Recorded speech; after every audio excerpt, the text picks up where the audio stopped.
From bureaus worldwide, this is FSM. Yeah, thanks very much, Ollie Barrett. Happy St. George's Day to the English listeners of the Richie Allen Show. I hope you celebrate your National Saints Day. I hope you've had a good day today. There were parades in Manchester and Birmingham and Nottingham and London yesterday, and they had the weather for it. I also hope you've had a fabulous bank holiday weekend. Did you?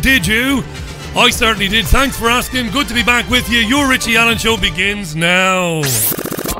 Richie Allen. Oh, yes. It's the Richie Allen Show. Broadcasting live on richieallen.co.uk and multiple platforms around the world. And now, here's your host, Richie Allen. I'll be joined by the Scottish socialist, the journalist and former member of the Scottish Parliament, Tommy Sheridan, joins the programme from Glasgow in the second hour. I'm looking forward to catching up with Tommy. He's had some excellent articles in Sputnik News recently. Tommy in the second hour. Before that, there's been a lot going on geopolitically over the bank holiday weekend. So I've invited my friend Tony Gosling to join the programme, the host of the Politics Show on BCfm. Tony joins the programme this hour. We'll have a look at what's been going on in Sri Lanka. We'll talk about Northern Ireland. And, we'll get through quite a bit in about 30-35 minutes this hour. It is Tuesday's Richie Allen Show. It is St. George's Day. Happy St. George's Day. April 23rd, 2019. My God! We've been having some good weather, huh? We've been having some weather. And what we did with our bank holiday weekend was we just took day trips. The old Beatles song ringing in our ears, Day Tripper. We took day trips to lovely parks, Dunham, Massey amongst them, and the deer and everything else. We had a lovely few days off. It's nice, it's important. And I didn't, until this morning, pay a blind bit of notice to the newspapers. I did, of course, know about Sri Lanka and one or two other things, but I turned a blind eye to it in the time that I was off. But I'm back with you now, and I've got a terrific week of guests lined up for you. Tommy Sheridan, Tony Gosling today, G. Edward Griffin tomorrow, Piers Corbyn tomorrow. Later in the week, Stephen Lendman. Got some amazing guests this week and even into next week. Yeah. So, you heard Ollie Barrett there. Sri Lanka has held a mass funeral, one of many to come. There's a day of mourning, several days of mourning for victims of the Easter Sunday blasts. They're saying it's over 320 people killed now, with about 500 wounded. And there is a state of emergency in place there. Today, it was announced that the Islamic State has claimed responsibility for the attack. However, there's been a bit of scepticism in terms of that claim. The Sri Lankan authorities are pretty sceptical about that. The government has blamed the attacks on a local Islamist group known as National Soweid Jamaat, that's NTJ. This morning on the BBC, they were alleging that maybe this particular group, NTJ, wanted to show off in some way to Islamic State, to show solidarity with them. The country's Prime Minister, though, does believe there might have been links to Islamic State. So there is a difference of opinion at the highest levels. And Tony Gosling has been following this really closely over the last few days, and we'll talk about it. So the government, on the one hand, well, it's the local Islamist group. The Prime Minister, Ranil Wickremesinghe, is saying, well, it might be the Islamic State group. Dreadful thing, of course, horrendous. And we'll talk about that, as I said, with Tony. So the government here in the UK has sat down again with Labour to talk about Brexit and a way forward. Cabinet ministers are meeting with senior Labour figures to try and solve the impasse by finding a deal that could win the support of MPs. Some Tory MPs are very angry. They're very angry, including Nigel Evans, who's been very angry from the beginning, or since the beginning of this process. He's called on Theresa May to step down as Prime Minister imminently, as soon as you possibly can, please.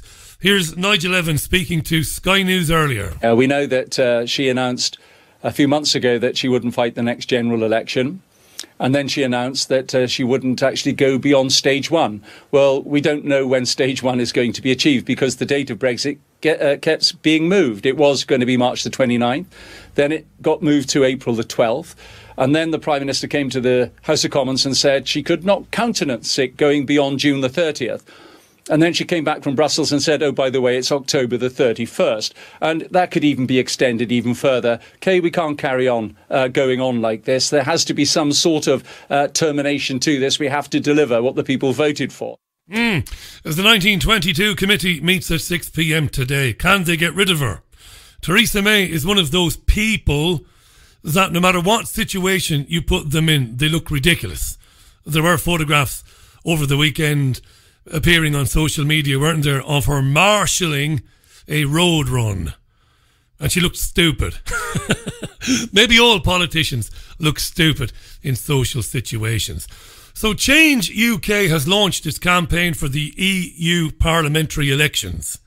Right? Hot on the heels of Nigel Farage's Brexit party, Change UK, which wants to remain in the European Union, has announced its campaign, launched its campaign with 70 candidates, including Rachel Johnson, the journalist, and the sister of Boris Johnson. Yes. The party, previously known as the Independent Group, is made up of 11 MPs who quit Labour and the Conservatives. They're preparing for the European election as the latest Brexit delay means the UK is probably going to take part. It's dreadful, isn't it? Johnson, that is Rachel Johnson, says, I'm sure that Boris understands why this is not a vote against Boris. I'm sure Boris doesn't give a shit, love. This is a vote for change, she says. We need to move the dial. People need to have a say. Here's Change UK interim leader, a woman called Heidi Allen. These elections are a chance to send the clearest possible message. We demand a people's vote and the right to remain and campaign to remain in the European Union. We will fight for the change that this country needs based on evidence, not ideology. So that's the evidence to tackle climate change, the evidence to tackle poverty and social injustice, and the evidence to tackle those healthcare challenges. And right now, a Brexit deal carved up just to keep the two main parties intact, that's not good enough either. And we will do everything in our power to ensure that the United Kingdom has a better choice for the future. Yeah. It's over. I'm not going to do any more Brexit today. There might be a bit more in the week. You're fed up of it. And we've had a break and you're fed up of it. Sky News is playing a daily game of... It's a daily game on Sky called Start a Row with a Snowflake from Extinction Rebellion. 'Twas Kay Burley's turn today. Go on, Kay. Go on, Kay. The latest lamb to the slaughter was a young woman called Dazi Agaji. Who knows feck all about anything? If Dazi even knew that she knew feck all, that'd be something. Dazi says we want to ruin the economy. This is Extinction Rebellion. And Kay doesn't pick up on it. Kay is mad. Kay is more annoyed at the blocking of cycle paths and halting electric trains. This is Dazi Agaji, the latest Extinction Rebellion middle-class silver spoon stuck right up your arse person to go on the national media to patronise the nation. Here she is speaking with Kay. Kay doesn't pick up on this ruin the economy bit, which kind of disappointed me. The reason why we do this is because it actually causes economic pause. So the only way we've realised the government will listen to us is if we actually start to ruin the economy. Ruin the economy, you little bastard. That's what I would have said if I was Kay, of course. It's really sad that money talks so loudly. That Easy for a middle-class private school educated wit to say, isn't it? Isn't it? Easy to say when you've got loads of money. That's the only way we'll actually be listened to. So that's why we've taken these disruptive actions. OK, but how does blocking a cycle path or climbing on top of an electric train help do that? Yeah, you should have hammered her on the we want to ruin the economy, Kay. But anyway, yes, what about stopping cyclists and jumping on electric trains? That seems to be counterproductive when you want people to believe that we're all going to die if we don't stop putting carbon into the environment and into the atmosphere and all of that. For example, the blockades that we did, I think it was the Evening Standard that basically said that we caused £12 million loss in a couple days to the West End. So it's through that we've actually gotten our voices heard. Yeah, we've gotten our voices heard because we caused £12 million worth of damage to London retailers. But my daddy wasn't affected. No, daddy's got all his money buried in Switzerland and in Gibraltar, okay? Fuck the little guy. Seems to be the attitude. It's heard, and it's through that we've basically told people you can come, you can hear about it, you can listen to it. We've got loads of people's assemblies currently going on where they can actually come in and be a part of it. Okay. And why are you not working when you're blocking cycle paths and annoying people and gluing yourselves to windows? You're not working because Daddy is subsidising you, isn't he? Isn't he, you little snowflake? And you would call yourself a feminist, wouldn't you? And Daddy is paying for this excursion into London, causing people to lose millions and millions of pounds, possibly causing people to lose their jobs. The change. Why do you want people not to cycle to work? Good question. I didn't say that. It's not funny. It's really not funny. It's not funny. Not funny. Why do you think that the cycle paths were blocked then? Why did you stop electric trains operating? You can actually cycle through, as I've already said. You can cycle through. Why did you climb on top of, not you personally, why did you climb on top of an electric train and stop that operating? I feel like it was for the government to actually understand we're very serious about our cause. And through that's why we had to take drastic actions.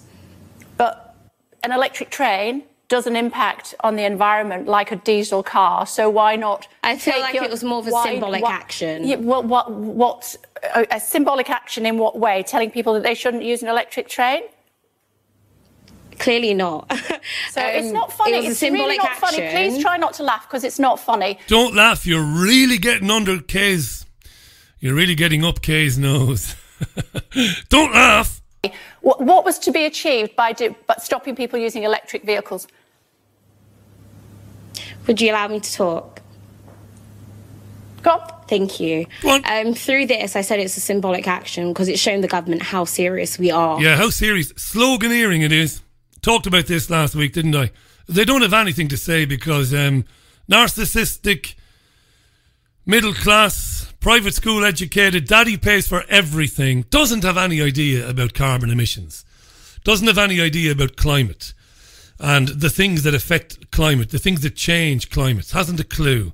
And they get away with murder when they go on Sky News and the BBC because Kay Burley gets annoyed, Adam Bolton gets annoyed and misses the point. It's very easy to unmask these people as being the know-nothings that they are just by asking them a few questions about the science of it all. But they choose not to. Why does Kay choose not to? That's a good question.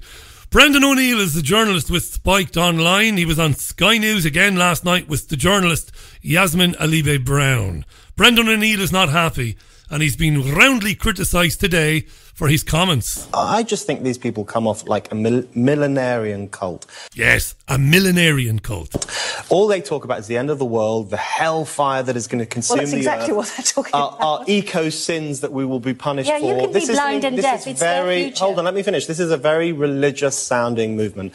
And you know what I find really amazing? When Jon Snow from Channel 4 News went to the Brexit protest, the pro-Brexit protest, remember he said so many white people. I was at an Extinction Rebellion protest in London yesterday.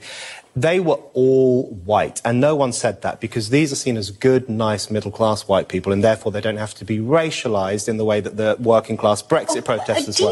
But what we have here, this is basically. Can you talk about what they're doing? This is a This is a bourgeois. No, you're not talking about what they're doing. This is a bourgeois screech of rage against progress, against industrialisation, and against ordinary people who have the temerity to eat meat and fly around the world and have a nice life. This is upper middle-class people moaning about how people live. That's what it is. Most radical protests... May I speak now? Most radical protests... Don't shout in my face. Most radical protests take aim at the government. This protest is a protest against the people. No, it isn't. It is against governments around the world. Around the world. It really is. And people like me and you. And you're no lumberjack. You're a middle-class man. You're a middle-class man. Posh, rich, influential. I'm not rich. So stop going on about middle-class Stop people. lying about me. So, if we don't take it seriously, we are imperiling their future. If you don't see that, I really do feel very sorry for you, Brendan. She feels sorry for Brendan. Yasmin Alibe Brown there and Brendan O'Neill from Spiked Online. Tony Gosling will join the programme live in a couple of minutes' time. He's standing by. Tommy Sheridan later on from Glasgow. Great guests all this week on your Richie Allen Show. Are you ready for the charts? Are you ready for the charts? The virtue signalling chart of the day. It's been a while since I did this, isn't it? But it's back today, be Jesus. Only time to do today's top 4, by the way. I can only fit 4 in, but they are 4 good ones. Are you ready for the charts? Oh yes, the top 4 virtue signalling Muppets of the day. And we're beginning with number 4. And number 4, you've heard a bit of her already, it's Dazzy Agaji. She's helping to ruin the economy, stopping cyclists and electric trains. But she's doing it for us, and she's doing it for her mum. Number 4, Dazzy Agaji. We do care about this earth. We care about everyone. I'm doing this for myself. Yes. I'm doing this for my future. I'm doing this for my brothers. You go, girl. I'm doing this for my mum. I'm doing this for you as well, to make sure that we don't actually end up using this time that we have, that we could create change, and then going past this time and realising it's too late to go back. She's fucking destroying the economy in London for me, you and her mum. Dazzy Agaji at number 4. At number 3, the man, the one, the only top virtue signalling recording artist of all time. It's Hall of Famer Owen Jones. Donald Trump is coming back to the UK. You heard this today. Owen Jones is having kittens as the hairpiece is getting a state visit. Cue the virtue. Bucket loads of virtue. At number 3, it's Owen Jones. When Donald Trump leaves the Paris Agreement on climate change as the biggest polluter in history, which is what the US is, that affects all of us. When he incites hatred against Muslims, that affects all of us. When he retweets Britain First, a British fascist organisation that whips up hatred against Muslims, that affects all of us. When he uses his bully platform to whip up hatred against trans people, and he's forced through a ban on them serving in the US military, that affects trans people in this country. It's about standing in solidarity with Muslims, with trans people, with refugees and migrants. It's about what Donald Trump represents. It's Trumpism, if you like, that we're marching against. You march, boy. You go, boy. Owen Jones at number 3. We've not heard the last of Owen Jones. At number 2, it was his young apprentice, the financial journalist Kate Andrews. She wasn't about to be outdone. This is from the same conversation on Trump's state visit. Number 2, Kate Andrews. If we take our personal opinions out of this and just look factually at what he has done, he has mocked disabled journalists, he's insulted and made derogatory comments about women's looks. Women. He has branded large minority groups as horrific things I don't really want to repeat on air. Very recently, just a few weeks ago, he was mocking asylum seekers. And in this international world, actually, I mean, back at home where I'm from in America, here in the UK and on the broader global scene, we've had to deal with the repercussions of this, and we've had to learn how to operate in this world. And I think protesting Donald Trump, if you feel compelled to do so when he comes here, is the democratic, peaceful, and right thing to do for those who want to stand up against many of those comments that he's made. We are all so very good and Donald is so very bad. Good effort, girl. But Owen Jones looked at you across the studio and smirked, and he went straight to number 1. Today's number 1, take it away. Owen Jones believes the Americans are crying out for him. Owen Jones at number 1. Americans are crying out every time we do these protests. They're saying, we wish we are standing with you. We want you to protest. And the kind of, you know, the impact of so many people, diverse, multicultural people, Muslim, non-Muslim, women, men, people LGBTQ and straight, marching together in the closest ally of the United States has a big impact. But we are saying that if Donald Trump uses the bully pulpit of the US presidency, the most powerful man on earth, to whip up hatred against Muslims, against LGBTQ people, against refugees, against migrants, against women with his track record of misogyny, then we will come out in great numbers to say that we oppose his anti-climate change policies, his pro-war policies, his anti-refugee policies, his pro-elite policies. Let's be honest, a lot of the things I'm talking about there, they're not just American phenomena. They're happening in this country as well. They're English The election of Donald Trump emboldened every racist on the face of the earth. But we're saying, we're fighting back. We're fighting back. Vulnerable groups, do not worry, Donald Trump hates you, but Owen Jones loves you. Yeah. It's time to play the music. It's time to light the light. Muppets, every one of them. Owen Jones, Kate Andrews and all the rest of it. Welcome to the Richie Allen Show. If you're just joining me, April 23rd, 2019. Happy St. George's Day. Let's get our first guest on the line. Lots to talk about with him. He is the host of the BCfm politics show every Friday on BCfm. Former BBC journalist as well. Top man.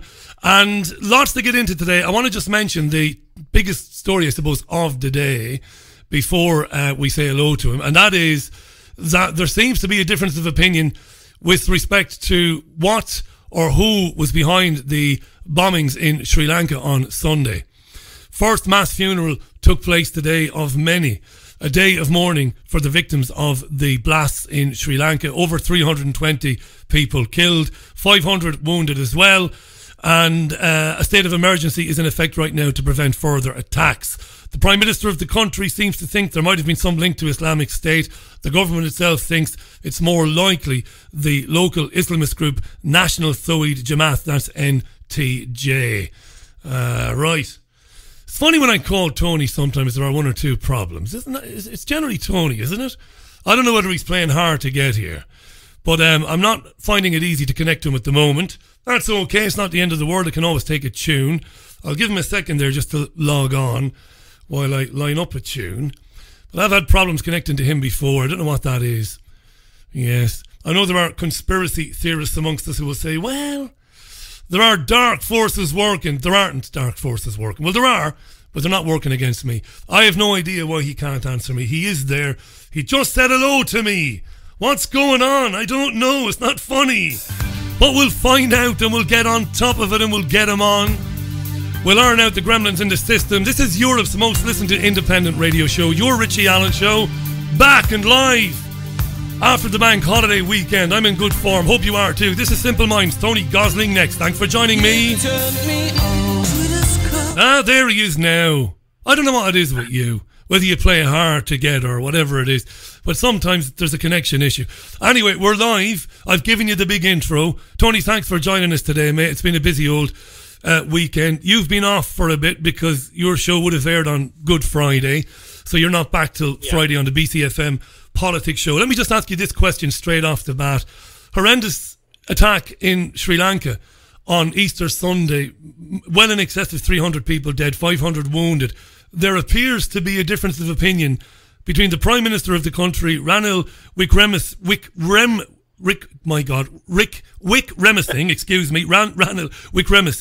who says there may be links to Islamic State, but his own government are saying maybe not, maybe it's the local Islamist group NTJ. This comes hot on, I hate to use cliches, but very soon after what happened in New Zealand, a terrible event there.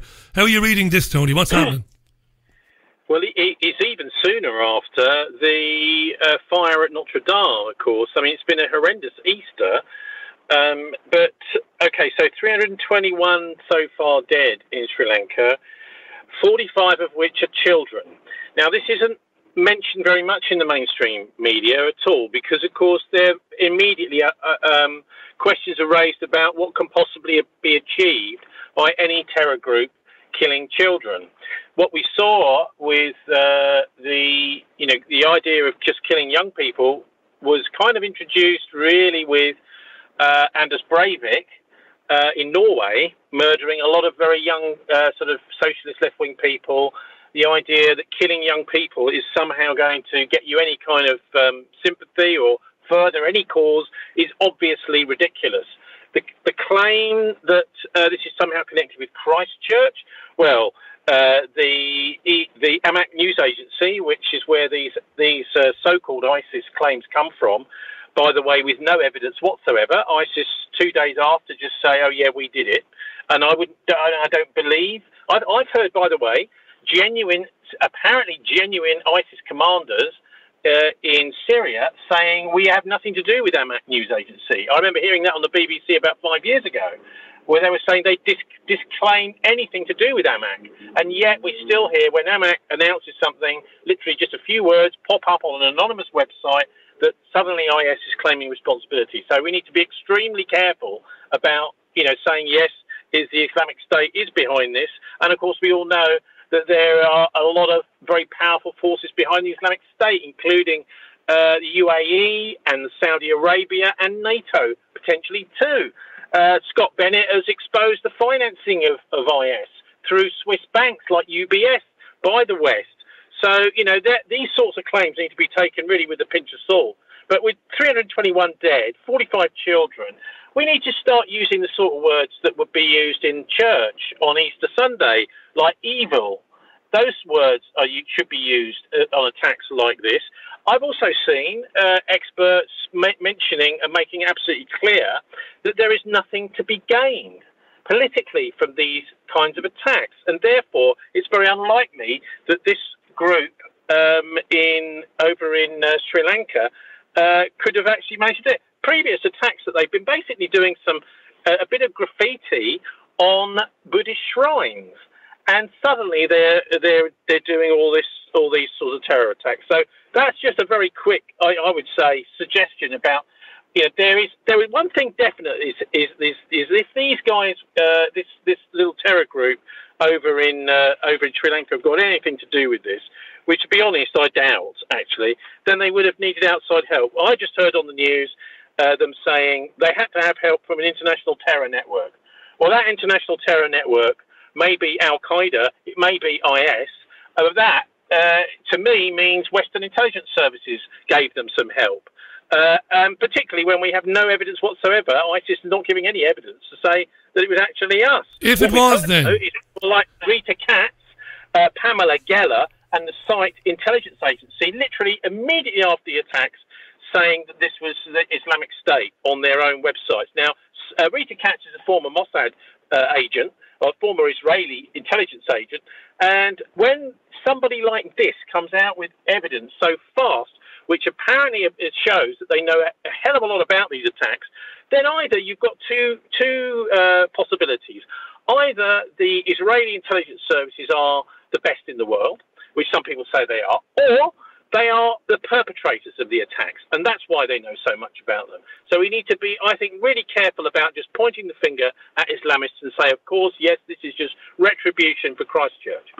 If nobody's got anything to gain, let's just say that let's just say that, just for the sake of argument, let's say that it is the Western intelligence agency backed Islamic State, whom we're told we are told have been decimated to the point of near extinction in Syria. Let's just pretend it's them. Let's just pretend it is some jihadists backed by Western intelligence agencies. You touched on something very important. Churches in Sri Lanka on Easter Sunday morning. What could possibly be the payoff there? What would there be to gain in doing that? Apart from spreading just random terror amongst people and amongst Christians in that region, why would anybody want to do that? Okay, so let's compare this with Christchurch, for example. I think the real agenda here is dragging Sri Lanka into the global war on terror. In Christchurch, it seemed pretty obvious to me. What you've got there is you've got a country which is very peripheral to all of this, although it's supposed to be part of the Western Five Eyes intelligence services.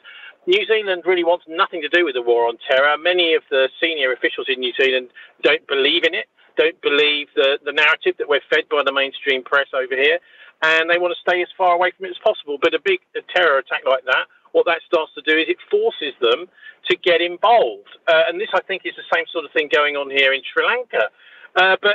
With a wider evil agenda, I'm also looking at the ramping up of tension between the Israelis and the Iranians and thinking, well, actually, what seems to be being perpetrated here is some kind of attempt to get interfaith warfare going in different countries around the world, and home front in New Zealand, possibly in European countries, that sort of thing, getting people whipped up with some kind of fake attacks by Islamists. Oh gosh, someone's got to do something about this. And I think maybe that's potentially one of the reasons that this has happened where it has. But quite clearly, this was an indiscriminate attack on Christians, which is supposedly by a group which doesn't even generally seem to attack Christians. I mean, we just got to wonder what on earth is the motive. I think probably there is no real motive there, and that the real motive is somewhere else. The real motive is just hardening the sides, as they call it, which is getting public opinion against Islamists, but also managing to try and whip up hatred between different faith groups, which I think is the old divide and rule tactic, which we saw, used such a lot in Northern Ireland. The National Throw Fake Jamaat Network is certainly not capable of this. All the experts say that. So the question is, who is helping them? And if it's Western intelligence services, and if it's ISIS, I think that's probably going to be the same people giving them the bombs. This whole thing about suicide bombings as well, I'd like to say something briefly about that, because I wrote an article way back in February 2007, over 12 years ago, for the National Union of Journalists magazine, which was published in their magazine, which talked about suicide bombings and the way that this is a very pernicious use of this term when it comes to terror attacks to demonise whoever is blamed for the attacks. And I use the expression, this is a propaganda narrative of which Joseph Goebbels himself would be proud, right? And the reason I say that is because, generally speaking, there is no actual evidence of proof, because there's been no court case or nothing that's been proven in court with these attacks in Sri Lanka yet. But the media is parroting this again and again and again. For a start, on a soft target, any soft target that's not a military target, you have absolutely no need to have a suicide bomber. What can happen is someone will come in with a backpack or a box that looks like maybe a catering box or something, leave it there, walk out and detonate their bomb.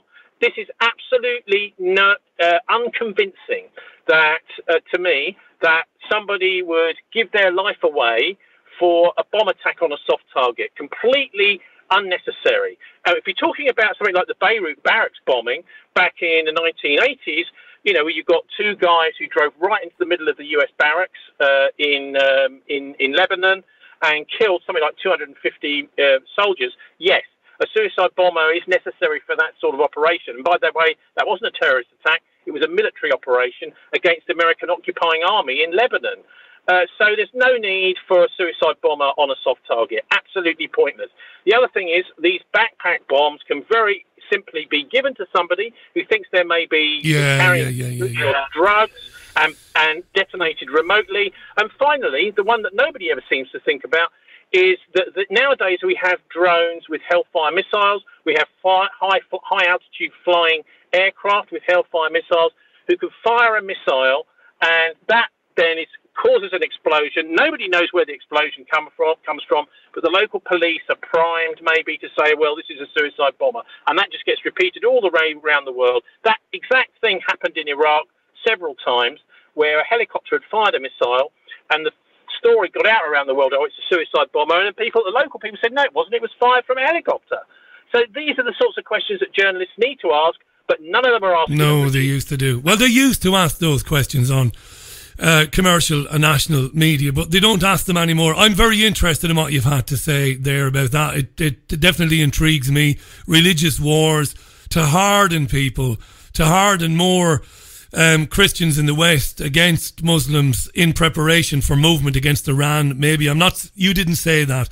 I'm thinking that. Problem, reaction, solution. We've seen it before. Tony Gosling is our guest this hour. To the top of the hour, folks. Follow Tony on Twitter. If you haven't heard him on BCfm, I know many of our listeners have. Check out the Politics Show every Friday on BCfm. Nothing like it in this country. There isn't. Believe you me. Now let's talk about Northern Ireland. It doesn't often come up in this programme, which is interesting because I've always been an Irish Republican. By peaceful means Irish Republican, but an Irish Republican. And I've been following the story over the last couple of days of the young woman, Lyra McKee, who was killed in Derry on the Cregan estate there. A 29-year-old woman shot in the head. The new IRA, apparently, according to Irish News, has claimed responsibility for this. Again, I mean, it's a dreadful thing. It's a horrendous thing, and I don't support any dissident groups. I don't support violence, full stop, no matter where it comes from.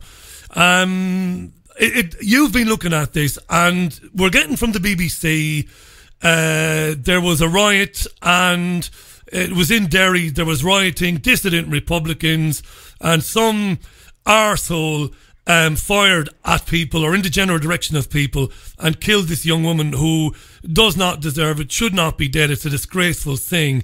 That's what they're saying. But there are other stories emerging, and we don't mean from dissident Republicans, but there are other observers there saying that how the riots came to be is not how we're being told it by the BBC. The rioting itself is of great interest, Tony. Well, it's caused this woman's death, the rioting, but we haven't been stepping back from what caused the rioting in the first place, really. And that was clearly, it was the Chief Constable, PSNI, the Detective Superintendent or Superintendent in Derry, that decided to do this fishing operation. And Lyra McKee was caught up in reporting on the reaction to the fishing operation. But now, as far as I know, they didn't find anything, the police, but what they were doing was going around Republican homes, banging on doors, possibly smashing doors down when they were told to go away by the residents, looking for explosives and guns, which they didn't find any of. And this was what caused the rioting. People started coming out of their homes all around the area saying, you're not going to be smashing your way into our homes. We're not going back to the bad old days. And then all of a sudden, Lyra is shot dead in the head. Now, this is a very peculiar thing to happen. It doesn't seem to me random.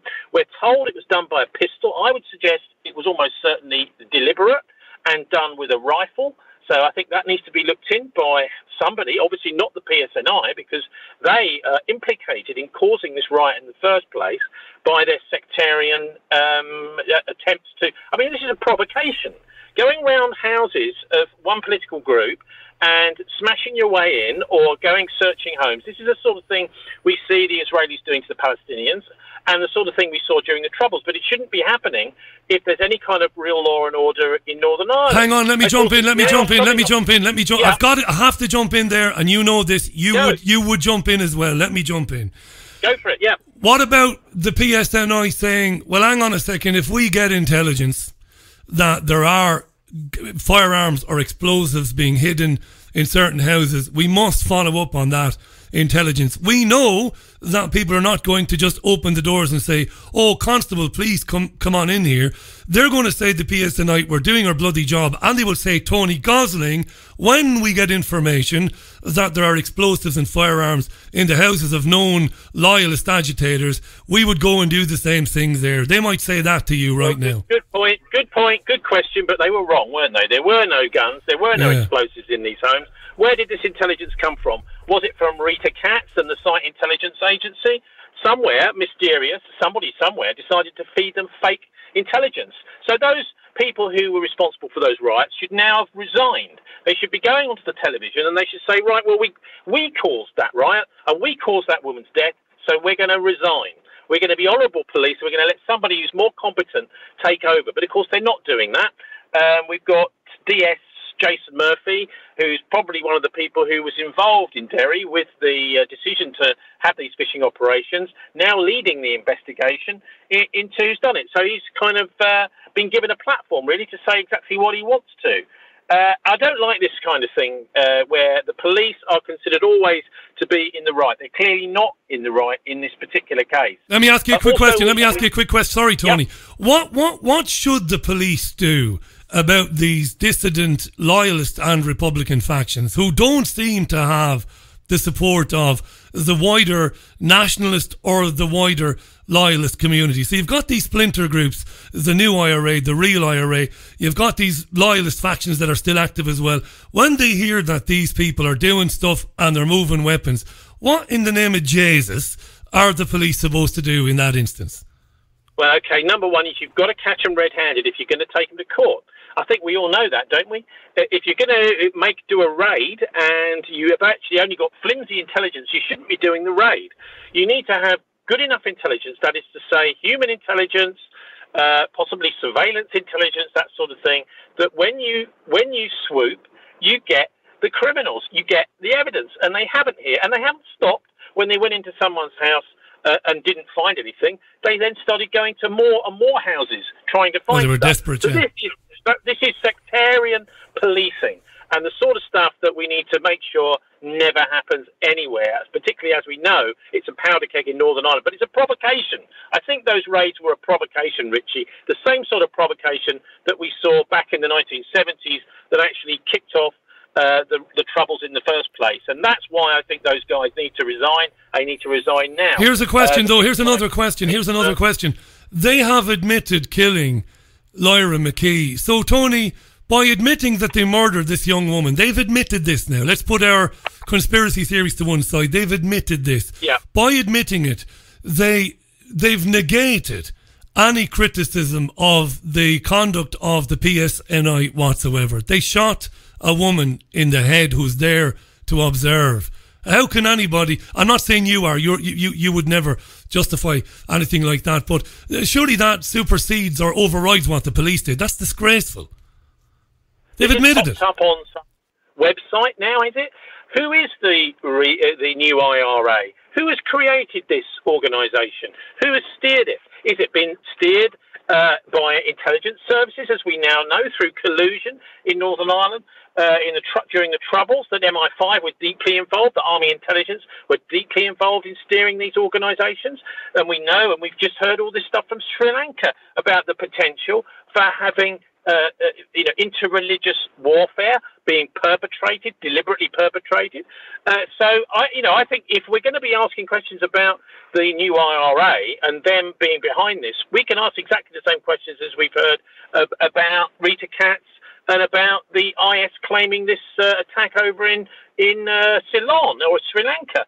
We need to say who is now steering these organisations and these groups and who stands to benefit from it. I mean, remember, we've got a situation in Northern Ireland now where, for a couple of years where there's been no government, no proper representative government going on. Stormont should be open, and it should have been opened right the way through the Brexit process so that the people of Northern Ireland have got a chance to contribute to that. Yeah. But this is all part, I think, of the close down of any kind of real proper political debate in Northern Ireland. And in fact, what's happened, of course, in the UK is a similar kind of close down, where the offices of Theresa May have simply decided we're not going to have a Brexit. They're doing everything they can to stop it, and they're clinging on for grim death to this old kind of gravy train oligarchy of the Brussels EU. So there's not really any democracy in Northern Ireland. I think it would be very, very interesting to see the debate that would happen in Stormont if on the backstop and this kind of thing. If they reopened and reintroduced democracy. That's a brilliant point, and I take it on board. Let me put this to you. You know, some of my friends listening to this won't believe their ears, because I'm supposed to be saying most of what you're saying, but I'm not, because I'm fair, right? So you've opened up the possibility that who the hell are these Shardish dissident groups and who's really running them? That's an excellent question. Yeah. And it's the sort of question I would have been asking before. However, there's a big but. There is a big but in the room. And the big but is this particular group, my great friend, this particular group has a political wing called SAORADH. That's SAORADH, right? It basically means freedom, right? So they marched in Dublin over the weekend, much to the disgust of Irish men and women in Dublin on social media. So that kind of gives, sticks a few pins in the theory that they're not really a Republican dissident group, but they might be run by the deep state. There is a political wing. We can see who these people are. What do you say to that? Okay, yeah, well, all I say is that the armed wing, the Loyalists and the Republicans, during the Troubles, Army intelligence and MI5 were all over them. They allowed the political wings to get on pretty much with their own business, although, of course, there was a bit of interference in that too. But I think it's pretty clear that the intelligence services, whether they are the individual military services, such as the Air Force, the Army, obviously the Army were the biggest one in Northern Ireland, or the Domestic Intelligence Service, MI5. There may even be things like Cabinet Office, little spin-offs from those, MI6, spin-offs from that as well. They take a great deal of interest in these kinds of political movements, particularly when they're involved in the possibility of splitting Northern Ireland away from Great Britain and rejoining the Irish Republic. That is the process that they want to control, that sort of thing. So it doesn't, I'm afraid I don't buy this thing that, well, because there's a political wing which is open and more public, that the armed wing is not being manipulated and controlled. They spend vast amounts of money. You know, they've got, isn't it something like 4,000 officers at MI5? And this is obviously one of their main things, that they will be looking to control dissident Republicans, and they'll be looking to control dissident loyalists. Of course, yeah. They like to have pieces on both sides of the chessboard. That's what they do. Good stuff. By the way, Sair is the Irish word for free. Saoirach is the way it's pronounced, is freedom. That's the group. It's a good point you're making there. It's definitely... It's a question a lot of people are asking on Twitter today and over the last couple of days as well. Why would anybody do that? Why would anybody connect it with that group? Why would they want to kill a journalist or anybody like that? It would, come back to haunt them, The thing that convinces me that it's dodgy, Richie, is simply the lack of any kind of accountability. No question. For police starting these riots in the first place. I think that's the main point to make. I mean, the other stuff is peripheral in a way, because we have no way of knowing who's working for who within these various dissident groups. But the fact that the senior police that caused these riots in the first place have not resigned is a great telltale sign, because they should have resigned straight away. Tony Gosling is our guest till the top of the hour. What do you make of... look, I've gotten a bit of stick for this already, because I am a bit childish about it. But the middle class, upper class, private school educated, jolly up kids whose daddies are paying for their excursions around London, taking over the city, causing disruption to travel, causing a big problem in the city in terms of retailers losing millions and millions of pounds. This Extinction Rebellion group. What have you made of this, Tony? What have you made of police officers in London dancing around with them and skateboarding with them, when some of our listeners and some supporters of the politics show on BCfm have been telling me today the miners got their heads kicked in? Even pro-hunting people. Now, you and I are against hunting for sport, hunting animals. It's disgusting. But the countryside people, when the Countryside Alliance marched into London, they got their heads caved in. But not these kids. What's going on, Tony? Well, I'm not sure. I think the Countryside Alliance actually did get a fairly easy ride of it, because they were very, very well connected in with the establishment. But look, if anyone was really serious, and I don't think the Extinction Rebellion people are, about climate change, then there's a very simple solution in London, which Ken Livingstone brought in when I was living in London in the early 1980s, which would brilliantly and very, very quickly reduce the dependence on cars. We've just had the ULEZ charge introduced for everyone every single day. And even if you just drive into London very briefly in the middle of the night and come out again, you still have to pay £12.50 now. It's the ULEZ charge. It's some sort of emission charge. I'm not even sure what it stands for. And it was introduced last week. But Ken Livingstone, when he was Mayor of London, he started to introduce a ratepayer subsidy to public transport. Now, that meant that he was able to reduce the fares on the buses and the tube pretty much straight away in 1981. Now, the first year he did that, where he brought the fares down by a third. Now, stand by for this, Richie. There were 6,000 less serious accidents on the road. Wow. Okay? There was a drop in something like a quarter of car journeys, and he was heading towards, by 1984, he believed he could get all public transport in London free. Now, the downside of that, of course, is it means less people employed on the tubes to check tickets and things like that. But it was going to completely do what the Sadiq Khan says he wants to do with this emission charge. That is to say, people would leave their cars at home. They would travel almost all the time by public transport. It would mean a massive new investment in more buses, more tubes, more tube lines, and loads of money for it coming in from the ratepayers. And so that is what should be happening in London. It's happened in other cities around the world. I believe Luxembourg, Seattle, several cities have come down to zero public transport charges. And London under Ken Livingstone was basically, the GLC was abolished. They stopped him doing it.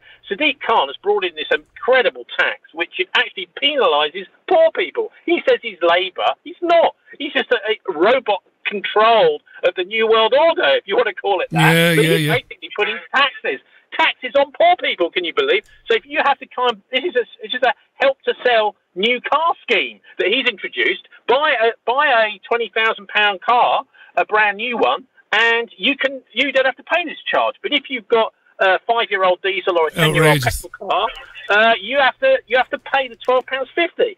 Unbelievable, really, how people have been duped here when we could have had a scheme which Ken introduced in the 80s, which would end up with very few cars on the road, virtually no pollution, and amazingly to see the Extinction Rebellion people actually trying to picket the train. Morons and the cyclists. Do you know who else did what? You see, I've got a few socialist friends, and they're not social democrats now.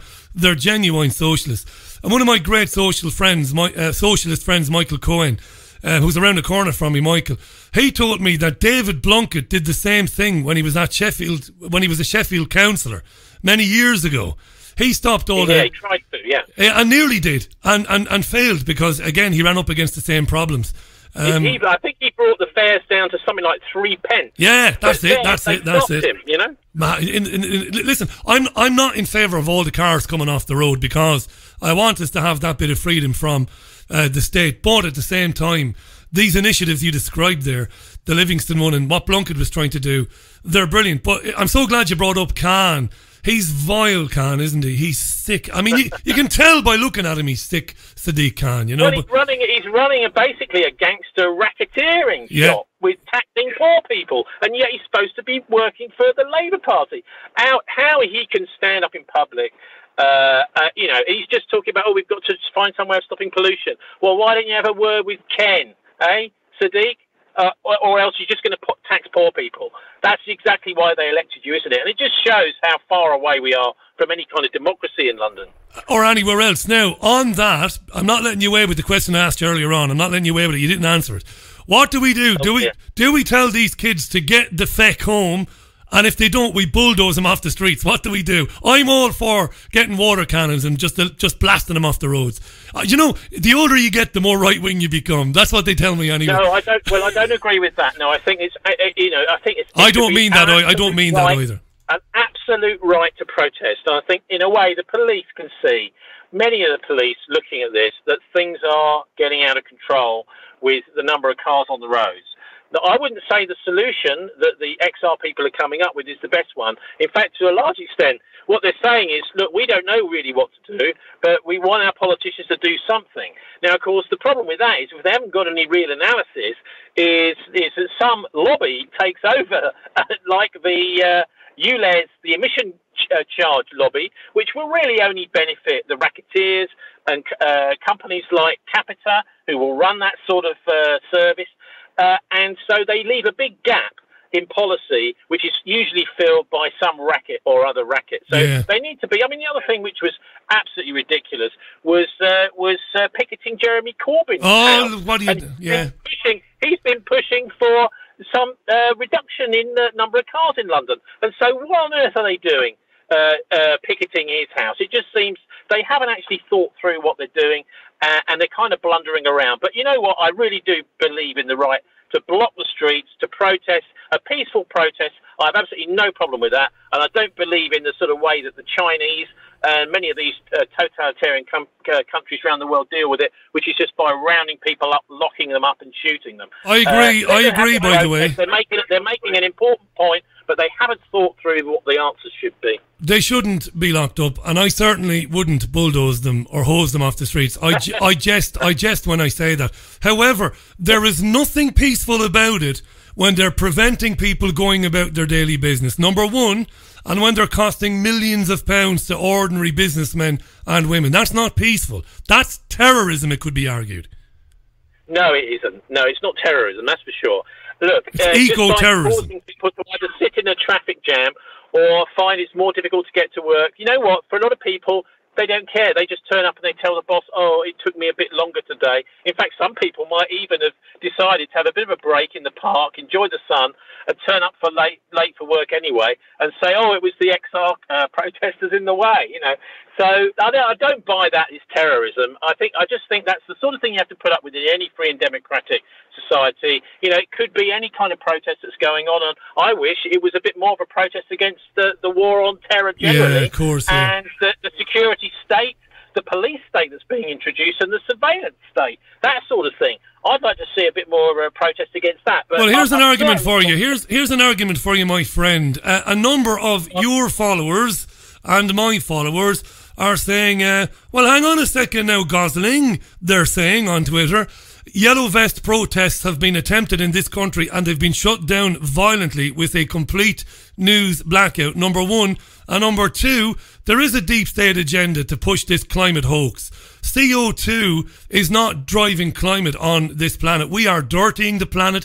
We are causing a loss of biodiversity.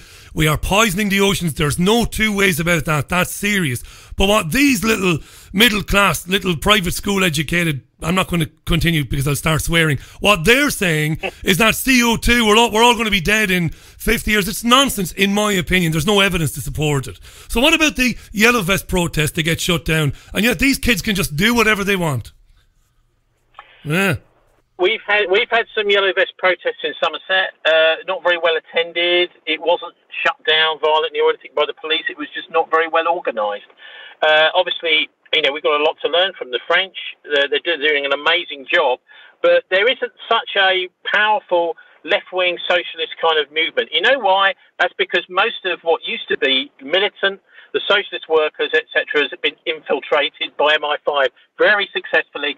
I think it was a book called Defending the Realm, which was about Annie Machon and David Shaler, yes, written by Mark Hollingsworth, I believe. And I remember my eyes popping out of my head reading that. They said they had something like 60 or 70 agents, counter-subversion agents within MI5 that were within the Socialist Workers' Party. So the left in the UK has been thoroughly infiltrated. We know CND was thoroughly infiltrated, and that's the way they've closed it down. So they wait for groups to get together, to gather together for political pressure.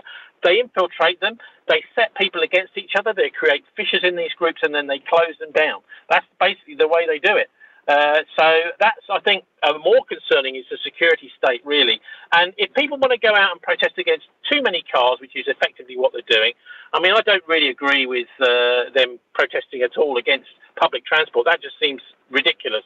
But I'm absolutely with them when they talk about too many private cars. I totally agree, because the whole transport system it started with the Nazis with the autobahns. It went over to the United States with the freeways. The idea of the private car over public transport has been a fascist agenda, ultimately. And the idea is to just dismantle public infrastructure and make sure that the poor have got absolutely nothing in order to help them with their lives. You know, the bus service is being cut, overpriced, privatised, racketeered. And I totally agree that there's far too many cars. It's just a question of the solutions need to be proper, I think, socialist solutions where you've got a nationally run, accountable public transport that's got a decent amount of investment, like we used to have in the 1950s and 60s, and like Ken tried to do in the 1980s. That's a brilliant way to leave it, mate. I could talk with you all day. I appreciate you coming on today. You're back on air this coming Friday, the Politics Show on BCfm. Massive scrutiny on the Politics Show. To make one point, Richie, just quickly, finally. You can, of course, go ahead. Say, by the way, at the Easter message from Lebanon, by the Lebanese leader Nasrallah, and I was amazed to find on Facebook, I couldn't post this. It was a Lebanese English language article about his Easter message condemning the attacks in Sri Lanka. And you know what? You can post the Kuwaiti fake news article about what he's supposed to have said but didn't say. You can also post the Jerusalem Post article about what he didn't say and was supposed to say, a complete lie, but you can't post the Lebanese article itself. So if anyone wants to go to my Facebook page or my Twitter feed, you'll find the original article in there, which is actually from Lebanon and from the Nasrallah group themselves, talking about what they are really up to in the Middle East. They're suggesting that the Israelis don't have the wherewithal to actually attack Lebanon, whereas the Kuwaiti articles that you can share on Facebook say that they're scared of an Israeli attack. So the complete opposite. So Facebook is being used in this way to just shut down entire national websites for the interests of the US, Britain and the Israelis. And that's another massive topic for another day. It's huge. Thanks for bringing it up, mate. Great to be with you as always. All right. Thisweek.org.uk, the politics show live on Friday. BCfm, Tony Gosling. Tony, thanks for coming on today, mate. I appreciate it. And happy St. George's Day to you, by the way. Bless you, Richie. Thanks ever so much for having me on. Cheers, mate. Always a pleasure. Tony Gosling, live on the line to us today from Bristol, the politics show, as I said, BCfm every Friday. Go to thisweek.org.uk.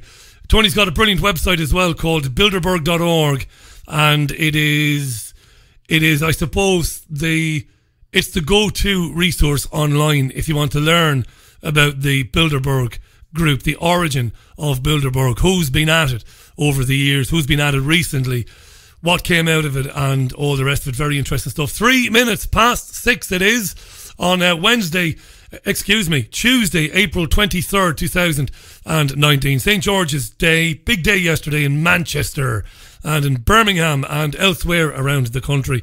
Lovely photographs in the Manchester Evening News today of what seemed to be a very, very well-attended parade there, and marvellous weather and bands and knights on horses and all the pageantry that you associate with a good parade. Yeah. Takes me back to Nottingham, as I said, 2010. I was involved in, I had nothing to do with the organisation of it, but I participated in the St. George's Day parade in Nottingham in 2010 because I came very close to buying a pub there, a public house that I was very fond of, and I was kind of in a try before you buy situation. And there were groups of people who came to the pub, and they were part of the St. George's Day Parade Committee. So they spent all year long planning lots of different events for St. George's Day. Lovely people, the best of people in the world, in Radford in Nottingham. And then on the day itself, there's a big parade that goes through Nottingham city centre, and it was great fun. I got involved on the day, big barbecue afterwards, and copious amounts of alcohol. It's not just St. Patrick's Day. The Sassenachs, they know how to drink too. Yes, it's not a competition. Sometimes feels like one though. Tommy Sheridan will be on the programme shortly. David tweets, I say there are jolly well too many of the great unwashed surf class on those bus thingy-wingies. How dare they have anything but a cart and horse? What, says David. Yes. Bizarre that Kay Burley was speaking to one of these people today and saying, why are you shutting down electric trains? What's wrong with you? Kind of a thing, you know. Yeah, they don't know very much, these youngsters. By the way, Lana Lochtef, I've been back in touch with Lana. She was due to be on the programme last week, and then there was a change of plan, and I was wondering whether she just decided not to come on, but it seems like I'm wrong. She is coming on next week. I'm really looking forward to that. Lana Lochtef. Red Ice, of course, a lot of our listeners would know about Red Ice. She'll be on the programme with me next week. We'll have a good chat about these issues, about Brexit, about nationalism, about free speech, the media, and all the rest of it, the alt-rights. We'll have a good chat. Lana and I will next week. She will be on the programme next week. Just in case you missed me saying it earlier on, I will be joined by G. Edward Griffin tomorrow. Ed is on the programme. He hasn't been with me for over a year. It's been a long time. I'm looking forward to that. Piers Corbyn on the show tomorrow to talk all things Extinction Rebellion. Yeah, Piers Corbyn will be on. Looking forward to that. Lots of people. Stephen Lendman will be back on the show later on this week as well. And I'll have one or two surprises for you as well. So I will. That's what I'll throw one or two surprises into the mix. The Richie Allen Show. Live from Manchester. Fab Radio 2. Triggerwarning.tv. Oh yeah. And my website as well. richieallen.co.uk. This is Prince. Sign of the Times. When I come back, Tommy Sheridan live from Glasgow. Sign of the Times by Prince on the Richie Allen Show. It's coming up for 10 minutes past 6. Welcome back to the programme. Massive interest, as always, in my next guest. Can't wait to speak with him. Lots going on at the moment. He's a Scottish socialist, former member of the Scottish Parliament. He's got a resume as long as your arm. I could tell you all about it. These days, he's a writer and broadcaster. still, of course, hugely active in socialist politics in Scotland. We'll talk about that. You can read him regularly on SputnikNews.com, and he's got some really interesting articles always. But this week, of huge interest to us, we're going to talk about IndyRef 2 and Scotland's future inside or outside the European Union. Very important stuff, this. Let's welcome back to the programme the brilliant Tommy Sheridan, live from Glasgow. Tommy, always a pleasure. How are you? Richie, I'm fine, brother. I'm fine, and I tell you, I'm very pleased to hear that you seem to be back on all four legs as well, because you were knocked for six a wee while ago, and I was worried about you. But you sound your usual combative self. Oh, thanks very much, Tommy. Yeah, a bit of pneumonia back in February knocked me out for a few weeks, so I'm doing a lot better now, thanks. I think it was punishment for a couple of stories. I was leaning just a little bit to the right, I think. I was just getting kicked back into place. Hey, listen, can I start? There's a socialist God after all. There's a socialist God. Can I ask you just briefly, I don't mean to be trying to surprise you now or anything, but I know you're a massive Celtic fan, and as a big fan of soccer myself, of football myself, growing up in Ireland, I'm a big Manchester United fan. Many of my friends back home, massive Celtic fans. What a great man Billy McNeill was, and I got to meet Billy many, many years ago in Spain, believe it or not. This genius of a footballer and manager that was the first man on these shores to lift the European Cup. I believe he was quite the guy, Tommy. Richie, I'm actually in the middle of writing a tribute to him for my Sputnik column, which will hopefully appear later tonight or tomorrow morning. I, like every single Celtic fan, and indeed any football fan across the world, was inspired by the example of Billy McNeill. Billy made the record number of appearances for Glasgow Celtic. He had 822 appearances. He was also that very, very rare species, Richie, of being a one-club player. Yeah. Most of the players nowadays are a wee bit more mercenary and look for the money they can get out of the game. But Billy stuck with Glasgow Celtic from 1957 when he signed to 1975 when he played his last game in the Scottish Cup final and led Celtic to a 2-1 victory over Airdrieonians. After that game, I remember seeing it. I wasn't at that game. I was at the 9-in-a-row game where we won the title for 9 seasons in a row, an incredible Scottish record at the time. But Billy lifted the cup, and then the players lifted Billy because that was his last game, and they paid tribute to the fact that he had been a tremendous leader. You know, much has been made recently, Richie, and it pisses people like me off up here in Scotland because all the commentators down south were going on and on and on about Manchester City going for the quintuple. Yeah. They were going to be the first club in Britain to win 4 competitions in the one season, and of course it was a lot of bullshit because Celtic in 1966-67 didn't just win 4 competitions. They won 5. They won all 5 that they entered.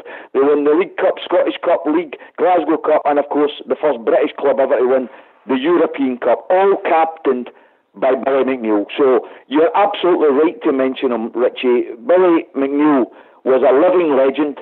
He is now passed over, and if there is such a thing as heaven, then Peter will welcome him at the pearly gates, and he will immediately be handed the armband and the number 5 jersey, and he'll be in God's 11. There's no doubt about that. Lovely tribute, Tommy. Just finally on that, this will intrigue some of our listeners in the United States. We've a pretty healthy listenership in America, on the east coast of America particularly. Didn't the Lisbon Lions pretty much originate from all within or around a few miles of Glasgow? Is that right?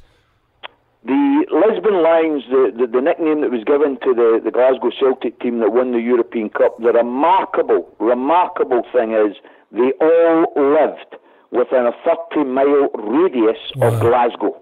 All lived within a 30-mile radius of Glasgow. Most of them within 5 miles of Glasgow, but some were from Ayrshire, Bobby Lennox, and therefore it was a 30-mile radius. Now imagine that in world football nowadays, Richie, where every club has a multitude of nationalities within it.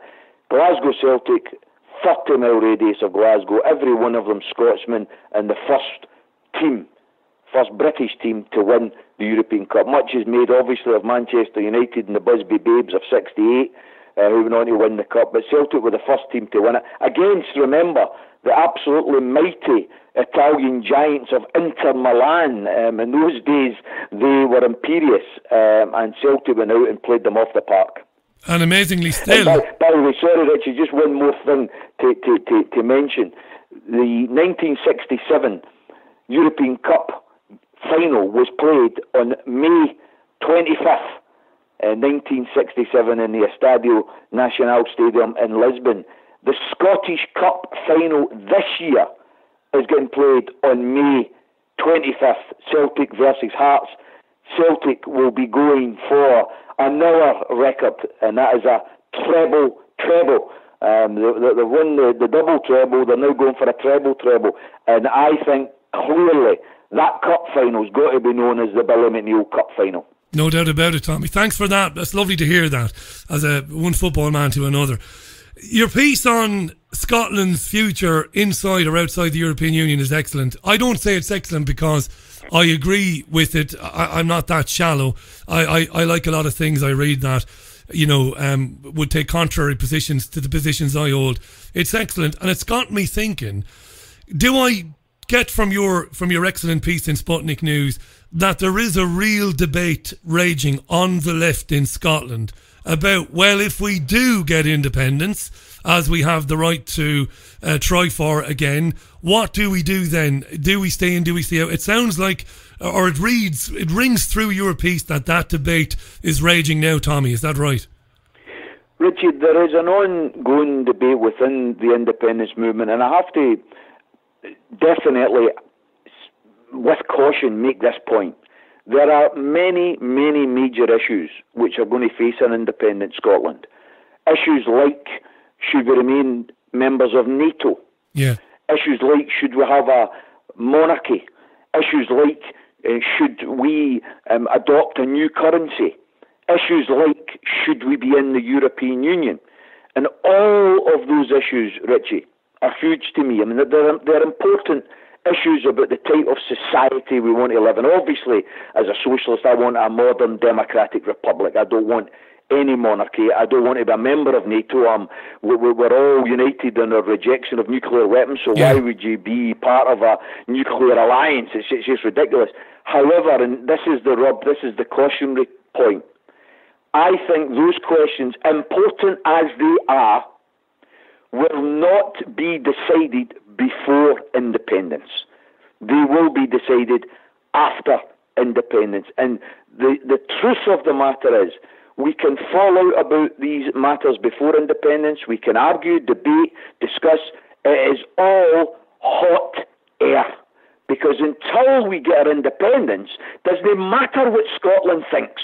Scotland voted, I didn't, but Scotland voted to stay in the European Union. Well, that has been ignored. Scotland's voted to reject nuclear weapons. That's been ignored.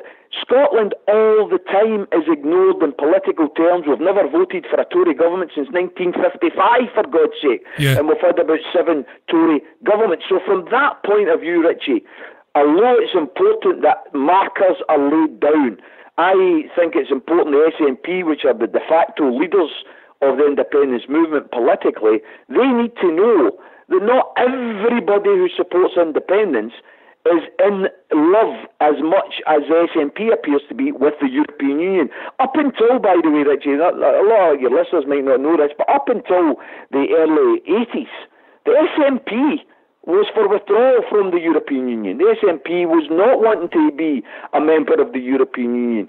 Ironically, it was a guy called Jim Sillars, a left-wing leader of the SNP, deputy leader at the time, who led the charge for a slogan which became Independence in Europe, meaning members of the European Union. The reason it's ironic is because Jim Sillars is now one of the biggest critics of the European Union and thinks we should leave it. And the truth is, the European Union as a body gets a great PR as some cuddly toy that we should all be paying homage to. It is a very brutal and cold organisation that will stick up for big business and austerity all down the line. Whether it's Greece, whether it's Portugal, or recently in Italy, they will try and impose austerity budgets to impose cuts on services, privatisation of services. It is not a friend of the working man and the working woman. And what my article was meant to do was to say to people, hey, open your eyes, don't just listen to the spin. You have to actually examine the substance of the European Union. It is a big business club. I'm a socialist, and it drives me mad that being anti-European Union is somehow has been equated with being right-wing or being nasty and hating immigrants and all of that nonsense. So that drives me absolutely bloody mad. And I'm glad that you brought up, and I think we touched on this briefly in the past, that traditionally real socialists, and you're a real socialist, you're not a social democrat, which is a different thing entirely, but real socialists knew the damage that membership of the European Union would do for working people in working communities. Why do you think it is there's so many youngsters? I mean, you write brilliantly in your piece about the problems of the Italians in passing a budget. You know, you've talked about what it's done to Greece, the problems in Portugal, in Ireland, the rejection of the Lisbon Treaty. Why can't people see? It's a two-pronged question. Why can't ordinary folk like me see what the European Union does to other countries? Number one. And number two, why does Nicola Sturgeon promote alignment with the European Union when she patently must know that membership of the European Union is fundamentally anti-democratic? Well, I think that taking your first point your second point first, Richie, I think Nicola is probably thinking that she wants to oppose the isolationist argument of the unionists. The big argument in 2014 of those who wanted to defend the British Union against Scottish independence was Scotland will become completely isolated as a nation. We won't be able to trade with other countries across the world. We won't be able to survive as an economic entity, and therefore we won't have a decent standard of life. And I think what the SNP are trying to say is, no, that's not the case. We'll still be part of the European Union. We'll still have links with the European Union, etc., etc. Now, I don't think she has to say that by saying staying in the European Union. She simply has to say that by saying, listen, we've got over 70% of the fishing and food exports of the whole of the UK. We've got over 80% of the oil reserves. We've got massive water reserves. We've got more than enough to survive on our own, trading with other countries with our own trading arrangements. We don't have to be frightened by European Union, single markets, customs unions, etc., etc. We can develop our own path to trade with Europe and the rest of the world. Norway has a different path to those in the European Union.